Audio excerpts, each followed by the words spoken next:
Hello, it's another reputation room here at PHA, coming to you remotely this week again, thanks to our comrades at the RMT. I'm Robin Brandt. I've got my colleague Harry and my colleague Tim with me as well. Can we get straight into Spygate and Southampton Football Club, please, and how they've handled that? Firstly, Harry, I just want to come to you on, you play, you watch, it's West Ham, but it's still watching. Being a cheater in any sport, but particularly football, that's never a good place to be, is it? Well, look, I don't want to be holier than thou on this. My Saturday League team were playing a cup final at the weekend, and our striker took a tumble for a very dubious penalty, and you didn't see me owning up to the referee.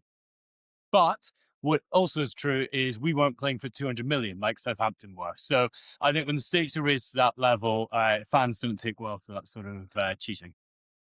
All right, Tim. So what's the rebuild here? I mean, what's the play? They got caught. They admitted it. It's cost them a bag load of money. There was quite a delay before they went forth. What do you think was their thinking? Well, I think, first of all, they went for the argument that the sanction was disproportionate. That didn't work. So then, as you suggest, they've gone for the rebuild, which was done through a 8-minute video that the manager, Tonda Eckert, gave. I felt it was a little bit uncomfortable. It looked a bit like a hostage video or maybe a Stalinist show trial, very sort of unblinking, but it was unscripted, and he apologised continually to everyone, and that was followed by a quite interesting, wide-ranging interview that the owner gave to the excellent Dan Rowan, the BBC sports editor, in which he sort of appeared to suggest that there were worse offences than spying on your opponents, for example, diving to win a penalty, as Harry's alluded to. I'm not sure that totally worked, but I think their problem was there are still proceedings to come, because we know the FA is looking into this. Now, there may be sanctions against the manager, which mean that it's very difficult for him to continue in the job. So although the owner has said he wants to support him, he's backed him, and the video that the manager did, the apology to the fans and to everyone else, was an attempt to try and do the rebuild, they may have to think again if the harshest penalty is levied and he's banned from football for a period of time. So I think that rebuild strategy is still perhaps a work in progress. The easiest rebuild would have been simply to sack the manager and start again. They haven't done that, or they haven't decided to do that straight off. So they've got to try and form a strategy which is him still in place, but trying to suggest that what he did was not as serious as perhaps as some people believe. I can't believe that no one's gone. And there's also, for want of a better phrase, bit of stakeholder management here, isn't there? Because there's talk of the players taking legal action. I mean, don't you think, Harry, this is still a club that under the surface is still, does anyone really know what's going on here? Or are we really supposed to believe there's unity behind this manager now? Well, strangely enough, Robert, I actually do think it could breed a bit of unity behind the manager. I mean, you've famously got Millwall singing, "No one likes us, we don't care." I'm not going to suggest that Southampton fans are even remotely similar to Millwall fans. I think they're in very different brackets. But you can see a bit of a rallying behind the flag with this one. It's the sort of siege mentality that fades in with football fans, and sort of feeling that the world is against them. And just purely anecdotally, sort of speaking to a couple of Southampton fans in the office and looking at some of the replies to the video on Twitter, you were starting to see that borne out a little bit amongst fans, sort of like trying to blame the victim. We're sort of the bad boys of football. So it's not out with the question that there is a bit of unity, certainly from the fan base behind the manager. Actually, I did wonder, whether it's some of those fans will see it as a badge of honour that we're so serious, we're so committed, we're so dedicated. Yeah, we got caught, but this is a sign actually of almost bizarrely our professionalism. Yeah, I think there is an element of that, and sort of like certainly amongst, you mentioned my team, West Ham. There's sort of a joy in the shithousery of the game, which is potentially not a terribly corporate word, and wasn't being bandied around the Southampton boardroom, but it is something that fans rally behind a little bit. Whether they can forgive the fact that it's cost them a chance at the Premier League is quite another matter. But I do think you are starting to see a little bit of a sort of rallying behind this. I mean, I think if we put this into the sort of context of a of a FTSE 100 boardroom. I appreciate they're not a FTSE 100 business, but it seems unthinkable that someone could survive in post, having presided over this. Now, I'm not saying that makes it the right decision to sack the manager. In some respects, I feel a bit of admiration for the owner, the fact that he's resisted that. But it does make it very difficult to draw a line under something that has, really brought the club's reputation into some disrepute. And I think it's difficult to move on from it unless you do say, yeah, we got it wrong, and some heads have got to roll. I mean, I was fascinated by the language of the manager. At one point, he referred to it being, I think, more common practice in Germany.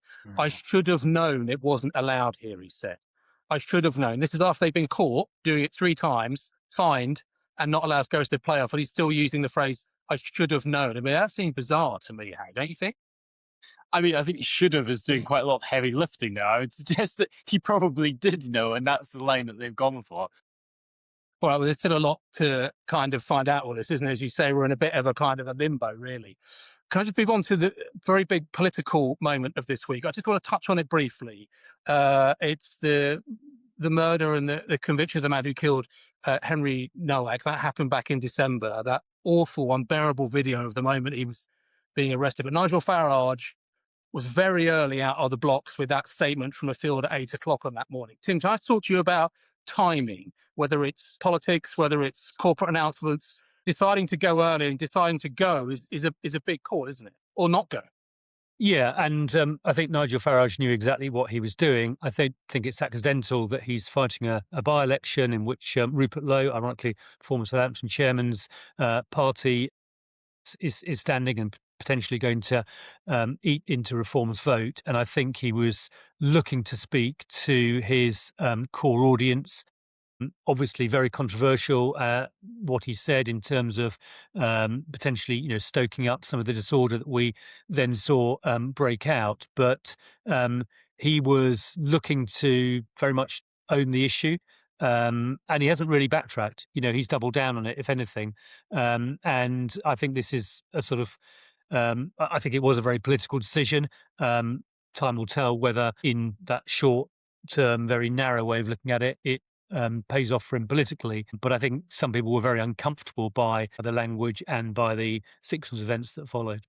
Yeah, I actually think this Macclesfield by-election is doing strange things to Reform's comms in general, though. I mean, you've got Zia Yusuf, who I think is skirting dangerously, almost out of control on X or Twitter. I mean, some of the things he's been calling about. I mean, on the same day that this video was released, he put out a tweet saying, and now they're announcing prostate scans for people in the black community, and saying, there are no drugs available to just white people. And it's a fundamental misunderstanding of the science behind that. It's just simply that black people are more prone to prostate cancer. So I think there's some strange things going on by Restore's influence in Macclesfield and Reform's desire to sort of outflank them on the right. But I'm not convinced it's a good strategy. But I'm glad you picked up on that, because we know, Nigel Farage has put that kind of firewall up on the right, isn't he, in terms of the threat from Elon Musk, in terms of the threat from Restore, accusations of his racist past when he was a kid down in Dulwich, which he's dealt with. But I heard Layla Cunningham, who's speaking for Reform a lot, actually, and she was all in on that, Zia Yusuf. She was saying, yeah, it's a two-tier NHS as well. And I was kind of staggered by that, because that's about genetic propensity, certainly in my view. Anyway, all right. Okay, we've covered a lot there. I just want to touch on one other thing. We talked a bit about in the office. It's a bit highbrow. Alex Younger, who used to be the head of MI6, he died this week, very young, but he frequently, the last couple of years, has been on the Today programme doing analysis on the Ukraine war, on China. That's very close to my heart. I thought he always had such clarity. He was great on the contextual analysis, but he spoke like almost like a normal person. And he was so listenable. And I just thought he was a complete cut above. And Tim, we've spoken about this a bit, haven't we, sometimes in the mornings?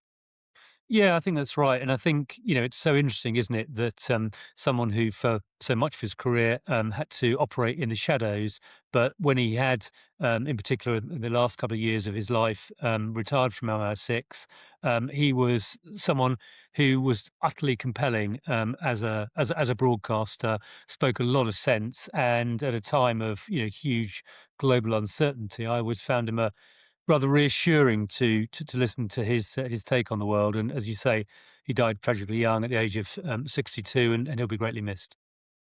All right, thanks, guys. There's a lot to cover there. Southampton in many ways, and Alex Young, and hopefully we'll get back to something that is equally as eclectic in its mix next time we sit down. Thanks.